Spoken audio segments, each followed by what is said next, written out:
And hi, Lisa. Good morning. Hey, good morning. Everything good today? Everything is great today. It's a wonderful day. You? Yeah, good. All All good. right. You ready for day 34? Yes, day 34. What is it today? Teamwork. Teamwork. Okay. We kind of know about that a little bit, right? I think so. We'll see what Don has to say. Yes. Okay. Teamwork. Okay. We'll begin. One of the hardest lessons for many of us to learn is how to work with a team and to delegate. But the fact is, no matter how good we are or how much better we think we can do something than anyone else, we are limited as to how much we can accomplish by ourselves. However, if we learn to delegate properly, there's no limit to what we can accomplish. Delegation is an acquired art. We begin our careers as doers, responsible for performing a job or completing a project ourselves. As a result, we develop a style of doing things that we believe is correct, and we have trouble accepting the fact that there are many ways to do the same thing. It's natural to believe that we can do the job better than anyone else. The problem is that as you are promoted to higher levels, you have less and less time to perform actual work. Your time is taken up in planning, in meetings, in administration, and providing guidance to your team of employees. Unless you learn to delegate effectively, your effectiveness will decrease drastically. You will eventually reach the point where it is not possible for you to do or even check all your employees' work.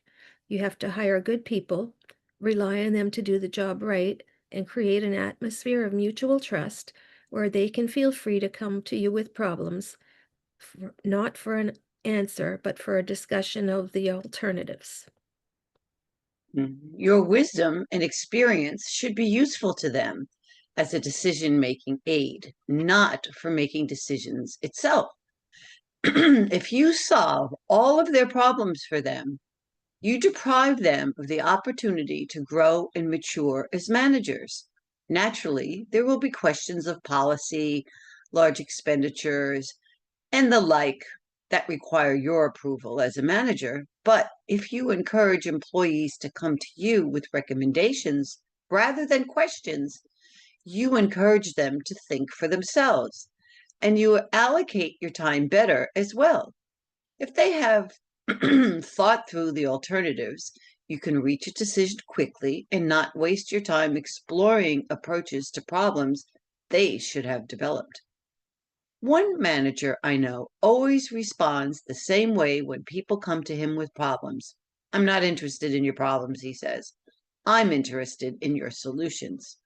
However, there's still a lot of people in the world who are much more interested in the process of work than in the results they achieve. They don't realize that at the end of the day, results are all that really matter. A number of years ago, I worked for a trade association composed of a group of specialists in a profession I won't mention in order to protect the guilty. I was new with the organization when one of my people came to me with a requisition to buy some filing cabinets. When I asked what they were for, she said, I don't know. Shirley needs them. So I went to Shirley and asked her for the biography files, she said. What are the biographies used for? I asked. I don't know, she said. They send them to me and I'm supposed to file them. I think they are the public relation department. So I went to the PR director. Are these biography forms yours? I asked. Interesting. Nope, Oh, he you said, can. nope, he said, we don't use them. They're too old.